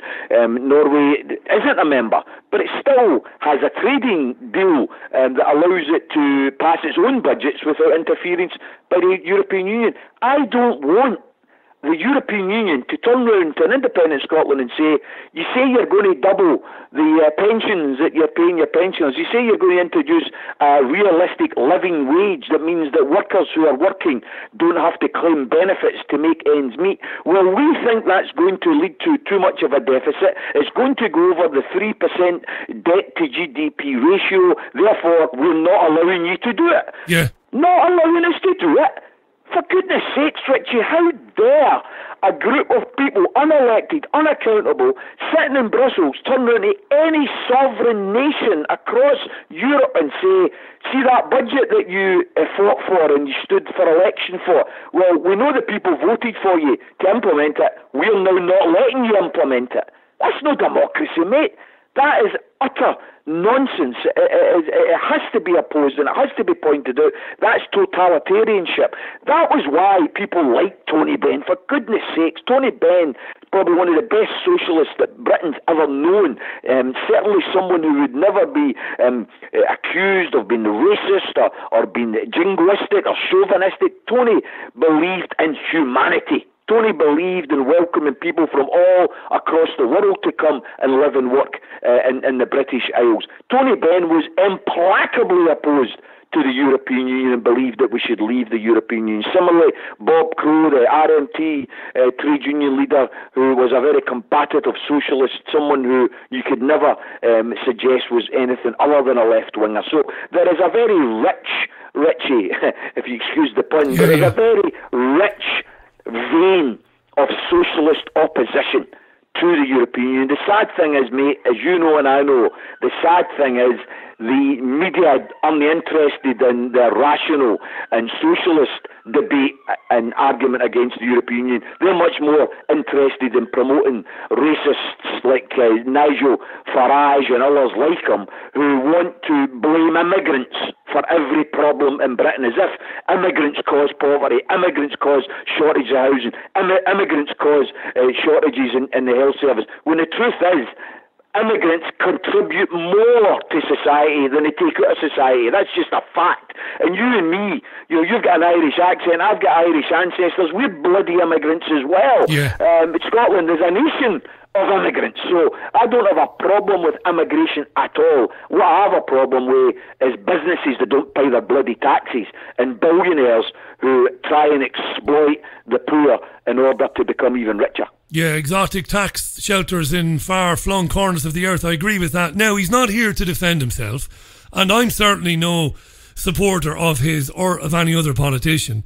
But the aforementioned Mr. Farage would say, hang on a second, Tommy, I walked away from the UK Independence Party for the very reasons you've just outlined. I walked away from it because it was aligning itself with football hooligan thugs like Stephen Yaxley Lennon. So he might say, come on, you're being a bit harsh on me there. But that isn't acceptable, is it? And I know the guys know there, so it is always unfair to debate people when they know they're Richie. But let's remember what attracted the Stephen Yaxleys and the others to the UKIP in the first place. It was Nigel Farage and his whistle-wolfing about the immigrants and immigration. It was his leading of the Brexit campaign, saying that everything will be better and rosy in the garden if only we could stop these nasty immigrants coming in. He made it an anti-immigration party. And then when he got out of control, it's a bit like Shelley turning around and saying, oh, by the way, I don't like this Frankenstein that I've created. Please don't blame me. Well, I'm sorry, I need to blame you because you created it. Fair enough. We've got tweets. Tommy Sheridan is our guest. You know Tommy, of course. He's a famous Scottish socialist, former MSP. Tommy writes for Sputnik News, which is terrific. Check it out. And we'll talk before we finish up this evening. We're not in any hurry. If you've got another 10-15 minutes, if you can hang around with me, I'm delighted. Problem, bro. Great to have you around, Tommy. Tommy's going to be making podcasts. I want to hear about that, so we'll talk about that a bit later on. We're getting tweets. John Parsons tweets, now Tommy, I'm a socialist, but I realise that open borders and free movement of cheap labour is incompatible with socialism. That's from John Parsons. That's a genuine tweet. I'm not one of these cowardly broadcasters, Tommy, that I can't say to you what I want to say to you, so I make up tweets. Some people do that. I don't want to take on Tommy Sheridan, so I'll make up tweets. This guy says open borders and free movement of cheap labour is not good.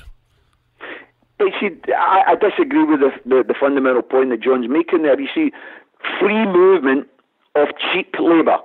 I agree with him. We shouldn't have free movement of cheap labour. And the way to stop free movement of cheap labour is not to build bigger walls. It's to ensure that we have got minimum rights to proper living wages within our countries. You see, if Scotland, England and Wales had living wage minimums, which meant that employers could not exploit the building sites of each of those countries by recruiting Lithuanian or Polish joiners or bricklayers and paying them less wages and then blaming the immigrants rather than taking the blame themselves. If they couldn't do that because it would break the law, then we wouldn't have cheap labour imports because they wouldn't be allowed to pay workers any less. The workers that are getting recruited from other parts of Europe or indeed across the world would have to get paid proper living wages. Now, whether that would then be economic for companies to recruit those workers or not remains to be seen. But I've got to say to you, as I said earlier, as someone who's from a family of immigrants, Richie, I do not want more walls. As the famous saying goes, when you have more and more wealth, you don't build walls, you build bigger tables. You build bigger tables so that people can sit together and share in the wealth. We don't have a problem of wealth in this society, Richie. The billionaires in Britain are earning more now than ever in their lifetimes. They've increased their wealth by something like 600 billion during the austerity decade. So we don't have a problem with the creation of wealth. What we have a problem with is the distribution of the wealth. That's what we have to tackle. And I hate it when ordinary people are manufactured and manipulated into attacking the people at the bottom of the tree instead of attacking those at the top of the tree. It's those at the top of the tree that are pissing themselves, laughing at the ordinary people fighting among themselves for the scraps. Yeah, you're right. It pisses me off as well. I've been having this argument with people on the right and people on the left for years, decent people. I've been having it for years. I've been saying, who decided to lay waste to Libya, Afghanistan, Iraq and Syria? Who decided to do that? So you have millions of people, all of a sudden they're homeless, they've nowhere to go. Who decided to allow countries join the European Union and then allow those people travel in, those Eastern European people, again, decent working people, to come in and undercut wages? Who did that? Because the people in Syria, Lebanon, in Yemen, in Iraq, in all those places, they didn't manufacture the problem. And neither do the Eastern Europeans. Yes, their presence in some cases does represent a problem for you, but they didn't create it. They did not create it. They're not your enemy. And I don't know when we're going to figure this out, Tommy. People, I really don't. When people are going to wake up to this. We have to, people like you and I, maybe read a bit more and maybe we're more interested in some of these things. Maybe we study things a wee bit more. Not everybody has got the time or application. People are busy in their lives. People are just trying to make ends meet, and maybe they don't raise their eyes beyond the wood and look for the actual trees. The truth is, the immigrants who come to this country, and when I say this country, I mean Scotland, England and Wales, they are not the cause of poverty. Many of them are the victims of poverty. And as I keep saying to some of those on the right, if you want to stop people from the Middle East coming to try and live and work in Britain, then maybe you should stop supporting governments that bomb these people into smithereens. Do you know what they would say? This is kind of segueing to... It's going in a different direction just briefly. This kills me as well. I've had this said to me by listeners. They've said, you know what, Richie, when they came around and campaigned before the last election, they said that, well, vote for us and we'll deliver Brexit. They said, vote for us and we'll lower your taxes. Do you know what they didn't say?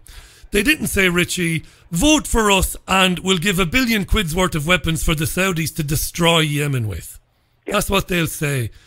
It doesn't matter. It's sick. It's sick, isn't it? You know, here's the man. I mean, you look at the likes of Jeremy Corbyn, Richie, who is getting absolutely slated and slaughtered for pictures shaking hands with Jerry Adams or Martin McGuinness and encouraging, before the peace talks began, encouraging the idea of peace and reconciliation between Britain and Ireland. Why are we not slaughtering the likes of Theresa May and Jeremy Hunt for sitting down with the beheaders of Saudi Arabia and selling them billions of pounds of guns? Jeremy Hunt last month went to Germany to ask them to lift their arms embargo with Saudi Arabia. Not only is it bad enough that we're selling arms to Saudi Arabia to then launch against civilians in Yemen, but Jeremy Hunt is that angry, he goes and says to Germany, "Gonna you lift your embargo as well?" He's a bloody snake. He's a disgrace, and so's Theresa May, and it's about time they were called out for their relations with terrorists, because let's make no mistake about it, what Saudi Arabia is doing in Yemen is international war crimes, crimes against humanity. I have a question I've been dying to ask you this since you first spoke to me a couple of years ago. I've been dying to ask you this. You've rubbed shoulders with the likes of these people in Scotland and elsewhere. You said it's sick that he goes to Germany to ask for the arms embargo lifted. It is sick. I wonder just how sick is it? Who are these people? I've been a journalist at every level, producing nationally, commercially, so I've, again, rubbed up against these people. And I understand that politicians, you know, are ambitious. People in general in that world are ambitious. They want to get on. Some people because they want to do good, but a lot of them because they want to better themselves. But even the ones who want to better themselves, you've got to think there's got to be some humanity there. Who are these people that will stand over the mass murder of hundreds of thousands of people in Yemen and go to bed and sleep at night? I'm not trying to make this all conspiracy theory program, but there's got to be something wrong with these people, Tommy. Fundamentally evil, are they? These people? They must be sick, these people. Richie, you and I, we tend to try and always look at the bigger picture. Sometimes, small pictures are important, but the small picture sometimes doesn't make sense unless you add it up with all the other pictures. It's a bit like looking at a photograph rather than a video. You sometimes have to look at the video to make sense of the photograph. And the truth is, the world arms trade is, in my opinion, the biggest threat to humanity. We have got arms companies and arms dealers who used to make weapons to feed wars. They now make wars to feed the arms industry. It's gone crazy completely. Every single resource that is devoted to the development, production of arms is stealing from the production of life support machines, is stealing from cancer research, is stealing from the production of hospitals and food ferry ships. It is taking away what is right in society and what is just in society. And personally, there are far too many politicians up to their necks in the blood of the arms industry. And Saudi Arabia, unfortunately, is the single biggest purchaser of weapons from the UK. I mean, incredible when you think about it. During the 5 years of the war in Yemen, Britain has sold £5,000 million worth of weapons to Saudi Arabia to launch against citizens, unarmed citizens in Yemen. 60,000 children have died as a result of those weapons. Who made them? We made them. We should be ashamed of that, Richie. Yeah, and you could say the UK is guilty as an accessory before the fact and an accessory after the fact. And yet, I don't imagine there'll be any phone calls from The Hague coming anytime soon to ask to speak to Theresa May. I've got another tweet for you before we talk about you doing some podcasts and broadcasting, which will be really interesting. This is from a Twitter account called Outsider Insight. He says, Richie, ask Tommy who's going to bankroll his global welfare state and what bargaining power will we have if most manual and clerical jobs are being assigned to artificially intelligent robots? If we have no bargaining power, we will be slaves to technocrats. That's a good question, that. And I know you're aware of this. People are terrified about the rise of artificial intelligence, robots that can take even more jobs away. Who's going to bankroll the welfare state then? What do you think? Richie, I think we've got to look at artificial intelligence the same way we look at all developments of technology. You know, we sometimes get caught up in the status quo and we think that these things get brought in and nothing else changes. We used to have visionaries in our movement who used to talk about technology freeing the working class. Instead of working 6 or 7 days a week, we would be working 3 or 4 days a week. Instead of working 40 hours, we'll be working 30 hours. We've got a situation now where we see technology as a threat instead of a potential friend. If we control and develop technology properly, why should it be a threat? It goes back to the point I made about wealth.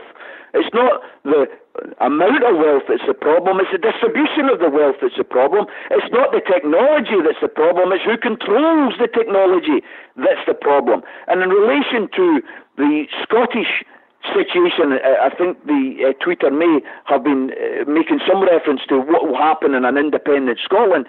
We have an abundance of natural wealth. We don't just have oil, which, quite frankly, we don't want to have to rely on much beyond the next couple of decades, but we have got potential to become the single biggest producer of clean energy in the whole of Europe. We've got 40% of all of Europe's potential clean energy resources in terms of wind, wave, solar power. We could become the powerhouse of clean energy here in Scotland. We've also got an abundance of land, we've got an abundance of food and alcohol and other drinks production. We have got the capacity to have a very, very wealthy economy. But you know what, Richie? Not if the land stays in the ownership of the tiny minority who currently have it. In order for Scotland to realise its potential, we're going to have to free the land and return it to the people. Similarly, in relation to technology, if we really want to utilise and use technology, Richie, then who controls it? We can't have the Googles of the world, the Amazons of the world. We can't have the big companies, the Facebooks of the world who are controlling technology, controlling the production and the flow of information. We have to have socialised technology. You know, we've got a situation now, John Pilger makes this point all the time, and Noam Chomsky makes a point as well. It seems that we live in a world where all of the risks and the losses are socialised, but all of the riches and the profits are privatised. We need to turn that round. We need to take control of the wealth and the wealth-producing companies in order that they are used for the benefit of all instead of being used for the benefit of a tiny minority. It's brilliant what you said there. Scotland has got all the resources in the world to sustain itself independently. And what people need to understand is that membership of the European Union is a way for massive corporations to get their tentacles around the natural assets of Scotland, as they have done to my country, Ireland. And that's where it's where I come in to the whole EU thing when I was broadcasting in Waterford many, many years ago. And, you know, at that time we were getting a lot of young African migrants into Waterford City, into Tramore. It was coincidental with that Lisbon Treaty question. And people were saying to me, oh, have you got... I said, no, my problem with the European Union has got nothing to do with the African migrants from West Africa. It's to do with pilfering the natural wealth of the country. People have to understand that. You know what kills me, Tommy? Over the Easter Bank Holiday weekend, I've always loved Michael Collins. You know, I've got every book. I've read everything about the man. I'm shamelessly biased when it comes to that period of Irish history. I love Collins, and I think he must be turning in his grave that we can't pass a national budget without getting to say so of the German finance minister. You know, the European... Listen, it's ridiculous. As of tomorrow, if I'm not mistaken, Richie, then 103 years ago tomorrow, the Irish Declaration was read out outside the GPO office. Padraig Pearse, and Collins and Connolly and others began a dream of a sovereign, independent nation that took its own decisions. And remember some of the elements within that declaration, Richie, way before their time: votes for women, workers' control, real democracy. Well, I've got to say to you, mate, a lot of what the European Union stands for is usurping that sovereignty out of nations' rights to make their own decisions. Can I ask you, just before we finish up, I do want to hear about the broadcasting. Why can't we as people, why can't we get away from whataboutery? You know, when I talk about the European Union, people, and I don't care because I'm not a snowflake, and I love debate and I love being contradicted. I don't mind it. But it's always, so you want to give the country over to Rees-Mogg and Bojo, and I'm like, no, when did I ever say that? I know what they'll do with the country. They'll give it to the Transatlantic Trade and Investment Partnership Agreement. Don't stop with that nonsense. We have to get away from whataboutery, don't we? Get out of the European Union, then you hit the nail on the head earlier. Get out of the blasted thing, and then we can talk about the right way forward. But anyway, I'll give you the final word, and do tell us about podcast making, because this fascinates me. I'd love to listen to it. Richie, I tell you, I'm going to disappoint you here because I haven't developed the idea yet. What keeps happening, Richie, is I keep going on to other people's podcasts and I keep getting interviewed. Life and gets in the way. People then say to me, Tommy, you should do that. Yeah. You should give your opinions. I remember you probably look at Mark, the taxi driver, on Twitter. He does a fantastic daily news report. Yes, yeah. Mark came up from London to interview me a couple of years ago during the referendum, and he says, you should really do this type of stuff, Tommy. And for years, people keep telling me to do it, Richie, and the truth is I'm a bit of a technophobe. I'm not very good with technology, so I've always put it off and put it off and put it off. However, my union, the National Union Journalists, is putting on a course soon that is going to be about podcasting and how to do your own podcast. Brilliant. So I've enrolled to take part in that, and I'm hopefully therefore going to be in a position, maybe in a couple of months' time, to do a daily podcast. And it's basically to just try and get some opinions out there, Richie, which unfortunately aren't there. Yeah. I mean, I write with Sputnik and I try and put a left view out there and give people food for thought. Not everybody's going to agree with me, that's fine. As I keep saying to people, see, as long as we can have constructive debate and disagreement and engagement, then we will have the mother of progress, because progress comes from constructive debate and discussion. It's the old Marx in me. You know, you have the thesis, you have the antithesis, and then you'll get to the synthesis. And it's always progress. It's always a way forward. What we can't have is destructive and denigrating debate where you want to name call and you want to denigrate people. That's just no for me. If you want to disagree with me, fine. Do it constructively. There's no need to fall out over a lot of debates. Obviously, if someone's an out-and-out racist or fascist, they don't need to fall out with me because I fell out with them. There's no doubt about that. But not everybody's going to agree with every dot and comma of what you say or what I say. And if they engage with us constructively, they might actually make points which makes us think, because none of us has got a monopoly on wisdom. We're all learning every day. Nor the truth, Tommy. By the way, driving a desk is actually easier than driving a car. That's not a joke. It won't be a barrier to you. I look forward to that. Folks, you can read Tommy on Sputnik News. Because I don't spend too much time on Twitter. It's usually the person who helps me, and he's pretty useless. I'm going to give him a kick in the arse, but I don't see tweets and stuff. I don't see messages. But I love reading Tommy Sheridan on SputnikNews.com. It's always challenging, thought-provoking, and he's excellently briefed, this Tommy. You know, you don't get too much of that in the media today. Sadly, columnists today are given 1,000 words. The beauty of what Tommy does is he can flesh an argument out over a couple of 1,000 words. It's excellent. Yep. I look forward to reading about Billy McNeil either tonight or tomorrow, Tommy. I'm nearly finished it, Richie. I'm hopeful I'll get it over. Unfortunately, there's a wee bit of a process before it goes up on the website in Sputnik. It needs to go via Moscow, unfortunately, so it sometimes takes a wee while before it goes up, but it'll be up there. If not tonight, then certainly tomorrow. Don't wait to be asked back, by the way. Come back real soon. Thanks for coming on today. Brilliant, Richie. Great to hear from you, pal. All the best. You too, Tommy. Bye for now. That was Tommy Sheridan, live on the line from his native Glasgow. I mentioned Billy McNeil there because we talked about Billy earlier on. I'm a big soccer man, a big football man, and Billy was a football legend, even though I don't claim to be a Celtic fan. Celtic, I've always been a Manchester United supporter, even as a very young boy in Waterford City in Ireland. But because of the Irish connection with Celtic, there are a lot of Celtic fans in Ireland, and in Waterford there's a very healthy supporters club, and some of my pals that I palled around with loved and still do love Celtic and travel to Glasgow once or twice a year to watch the matches.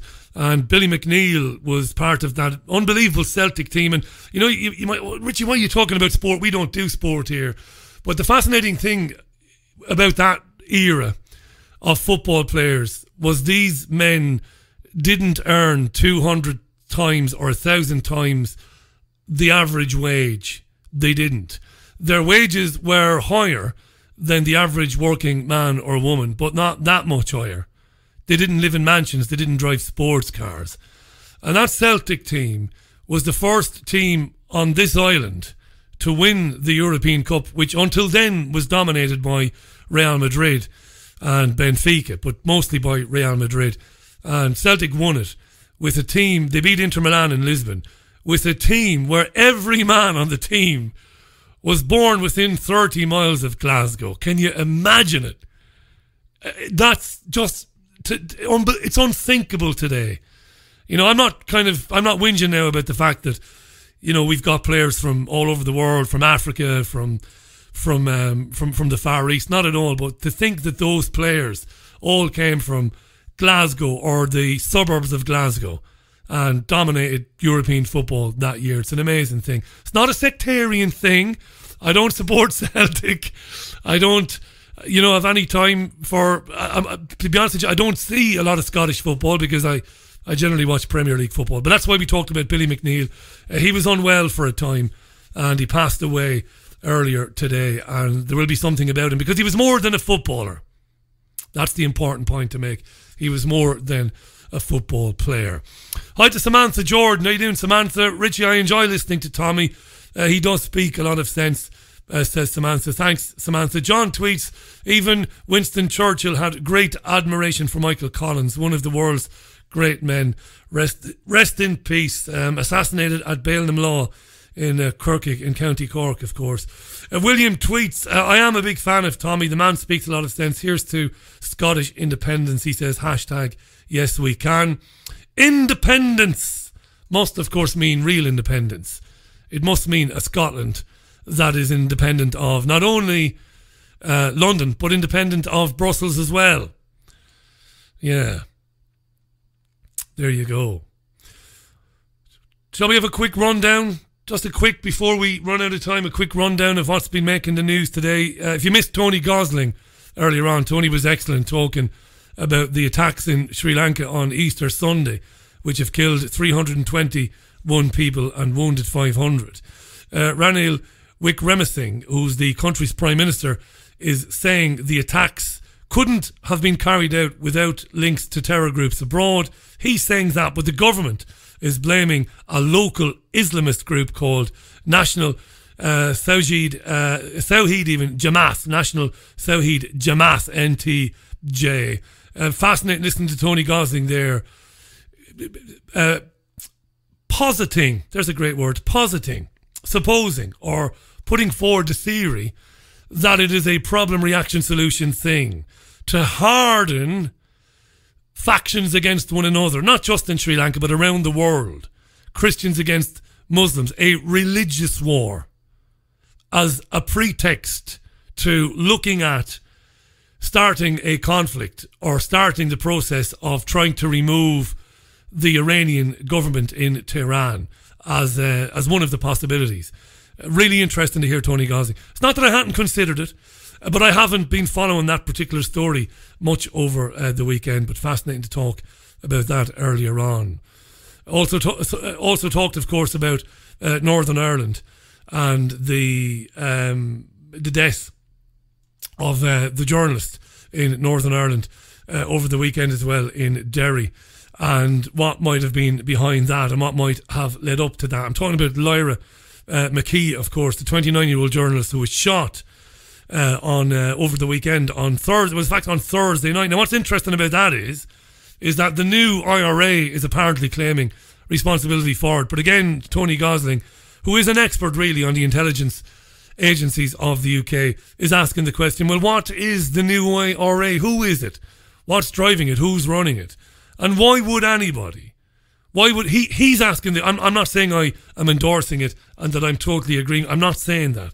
But he's saying, why would any dissident Republican, why would you want to take a pot shot at a crowd of people at a group where there were journalists gathered? Why would you want to do that? What's the payoff? It's only going to bring a ton of bricks down on your own organisation and on your own head. Why would you do that?